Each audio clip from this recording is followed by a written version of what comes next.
sister-in-law, threw soup in my face because I refused to pay for her vacation. I calmly left and stopped paying for everything, and now she is begging me on her knees.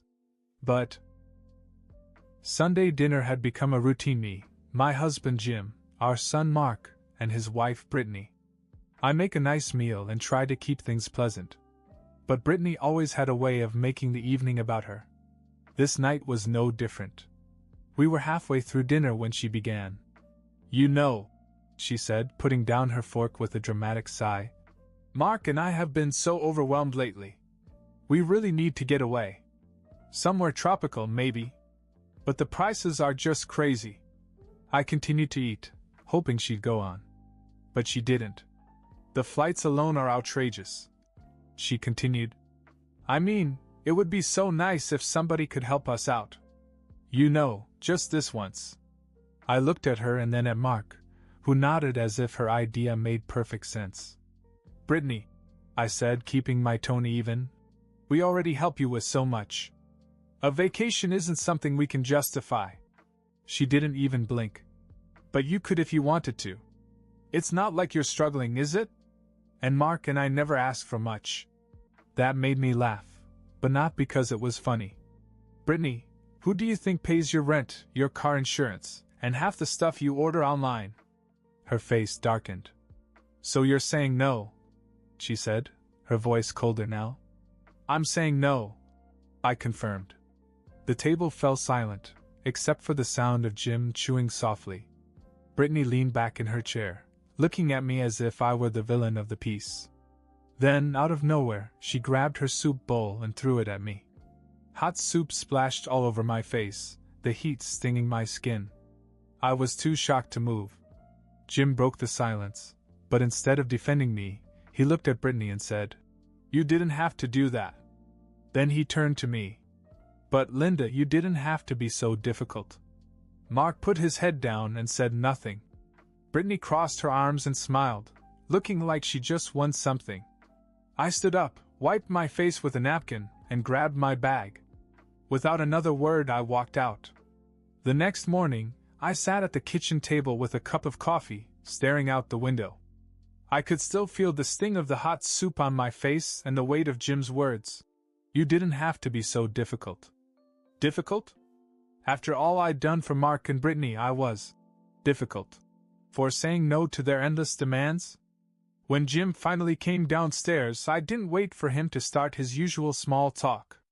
"I'm done," I said, my voice firm. He blinked at me, halfway through pouring his coffee. "Done with what?" "Everything. I'm not paying her rent, groceries, car insurance, or any of her other bills anymore. Not a dime."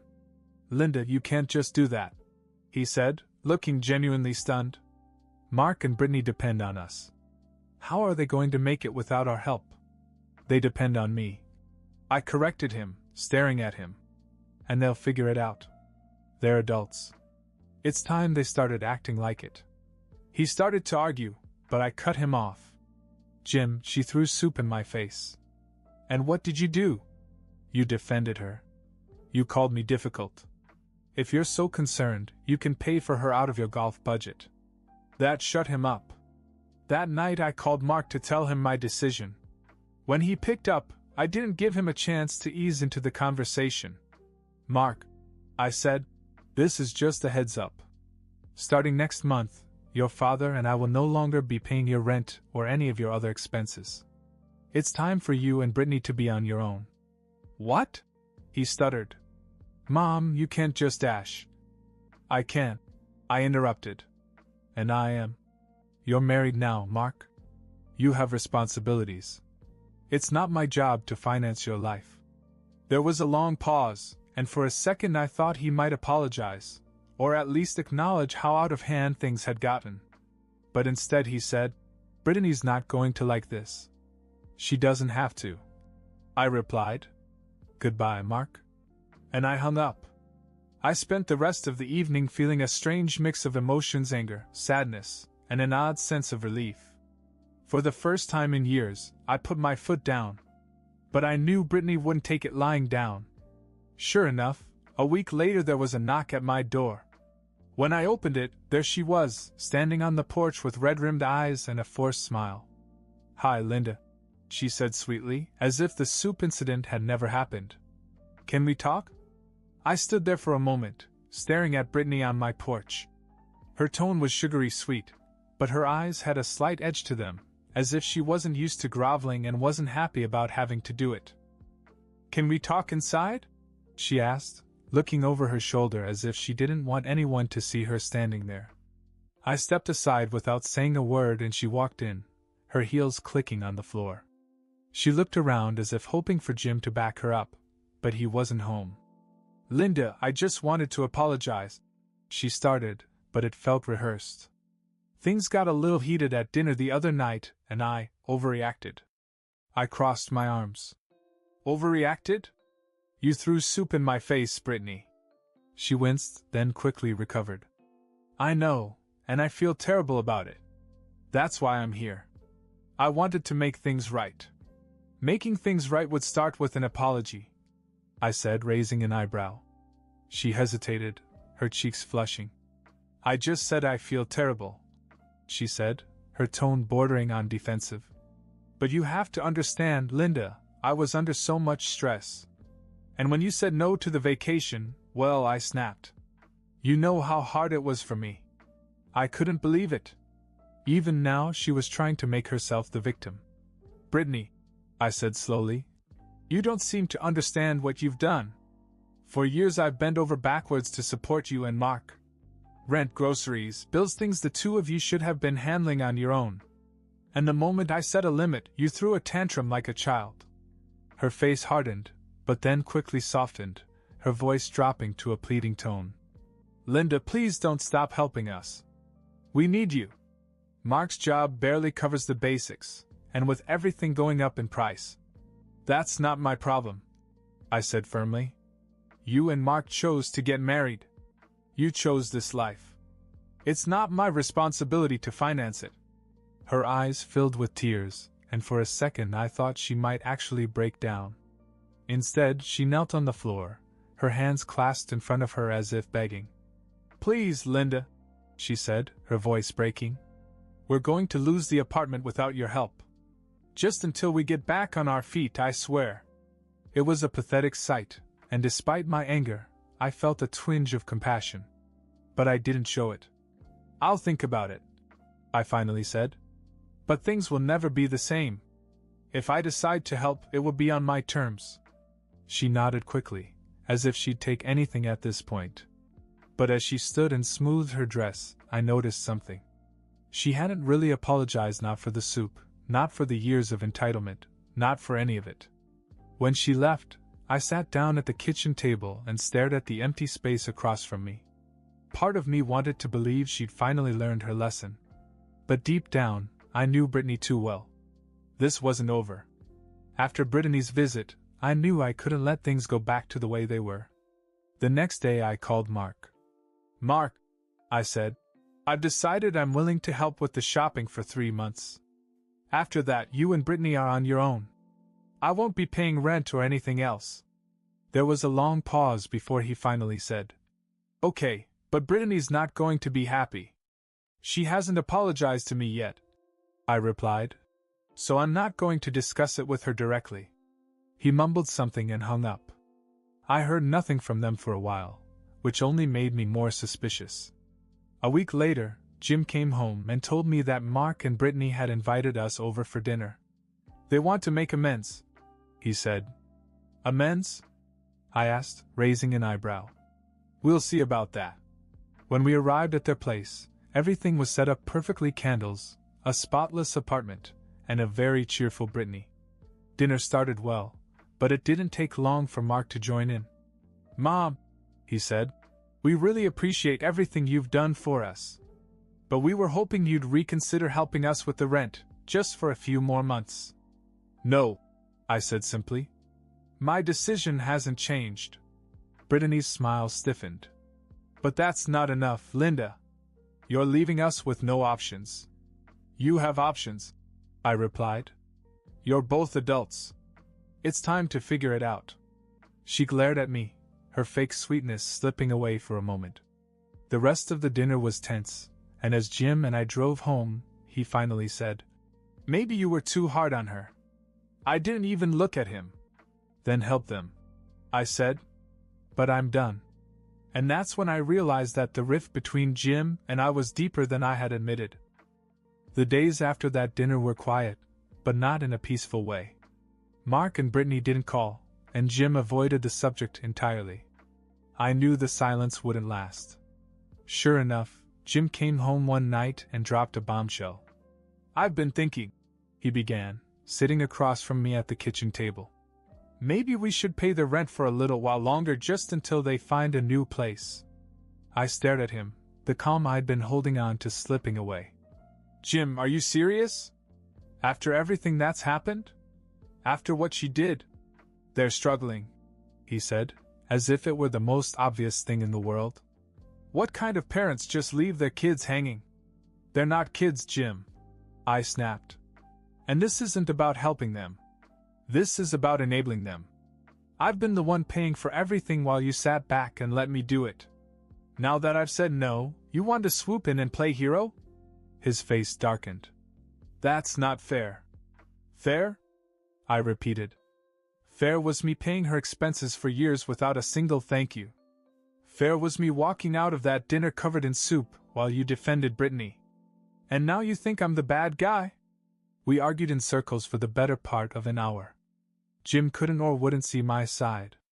By the end, I was exhausted and fed up. "I can't do this anymore, Jim," I finally said. "Not with them. Not with you. If you want to keep supporting Mark and Brittany, go ahead. But don't expect me to stick around and watch." "What are you saying?" he asked in a low voice. "I'm saying I want a divorce." The words hung in the air, heavier than I'd expected. Jim looked stunned, but I felt nothing but relief. This had been building for years, and now it was finally out. He tried to talk me out of it, but I'd already made up my mind. For too long I'd put everyone else's needs before my own. It was time to put myself first. As I packed a bag and prepared to stay with a friend for a while, Jim sat quietly in the living room. For the first time, I saw the cracks in the life I'd been holding together. But instead of feeling sad, I felt free. After I left, I moved into a small rental about an hour away. It wasn't much, a small one-bedroom with dated cabinets and creaky floors, but it was mine, and for the first time in years, I felt like I could breathe. Jim and I hadn't talked much since I'd left, and I hadn't heard a peep from Mark or Brittany. I assumed they'd gotten the message. Then one afternoon my phone buzzed. It was Brittany. I almost didn't answer it, but curiosity got the better of me. "Hello?" "Hi, Linda," she said, her voice strangely soft. "I was wondering if we could get together. I have something I'd like to talk to you about." I hesitated. "What is it, Brittany?" "It's hard to explain over the phone," she said quickly. "But I promise it's important." I sighed, torn between shutting her down and hearing her out. Against my better judgment, I agreed to meet her the next day at a coffee shop near my apartment. When she arrived, she looked different, less polished than usual, almost nervous. She ordered coffee, sat across from me, and started talking before I could even get comfortable. "Linda, first of all, I want to thank you for meeting me," she began. "I know things have been tense between us." "That's one way to put it," I said dryly. She smiled awkwardly and continued. "I've been thinking a lot. About how I've treated you, about how Mark and I have handled things. And I want to say, I'm sorry." I raised an eyebrow. "You're sorry?" "Yes," she said, nodding. "I realize now that we took advantage of your generosity. And I don't blame you for cutting us off. I probably would have done the same in your place." Her words sounded sincere, but I knew Brittany well enough to be cautious. "Why are you telling me this now?" I asked. She took a deep breath. "I've come to ask you for one last favor. After this, I promise you'll never hear me ask for anything again." I crossed my arms. "And what would that be?" She looked out the window and hesitated. "A car," she said finally. I blinked. "A car?" "Yes," she said quickly, her words tumbling out. Mark and I have been trying to make ends meet, but our car broke down last week. We can't afford to fix it, let alone buy a new one. And without a car, it's going to be impossible for me to get to work, for Mark to get to job interviews. This is the last thing we'll ever ask for, Linda. I swear. I stared at her, trying to process what I had just heard. After everything, she had the audacity to ask for a car? Brittany, I said slowly, do you realize how that sounds? You're sitting here telling me you're sorry for taking advantage of me, and then you ask for something else. I know how it sounds, she said, looking genuinely confused. But I mean it, this is the last thing. If you do this for us, I'll never ask for anything again. I'll even sign something if you want me to. I didn't say anything for a long time, and she shifted uncomfortably in her seat. Finally I sighed. I'll think about it, I said. Her face lit up. Thank you, Linda. You have no idea how much that means. As she left, I sat staring at my coffee, wondering if I'd just been played again or if, for once, Brittany was actually being honest. For days, I struggled with Brittany's request. A car was a big ask, and part of me wanted to say no. But I thought of Mark. He wasn't innocent in all of this, but I knew he would struggle without reliable transportation. In the end, I called Brittany and told her to meet me. When we sat down, I got right to the point.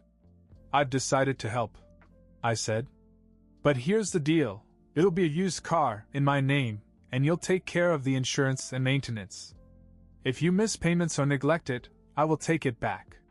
This isn't a gift, it's a chance to get back on your feet. And it's the last thing you'll ever get from me. She nodded quickly, agreeing to everything. A week later, she and Mark had a modest used sedan.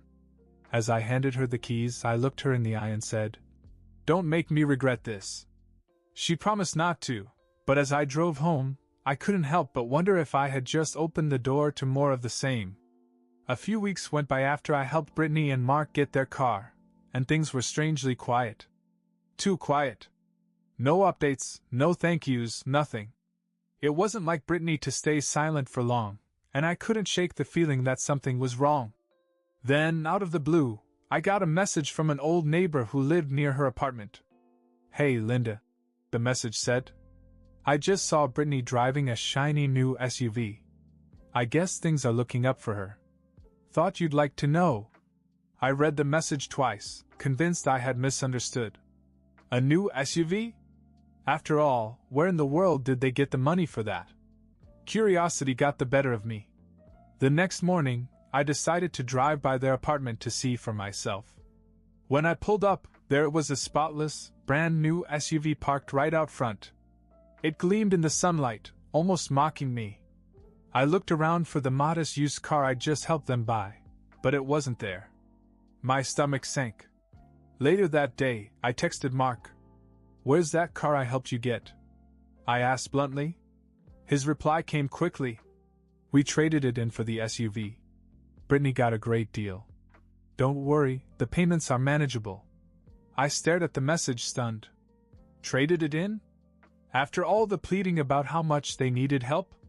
For a moment, I couldn't decide whether to laugh or scream. Brittany had promised that this was the last thing she'd ever ask for. But now it seemed she'd already twisted my help into something else entirely, just as I'd feared.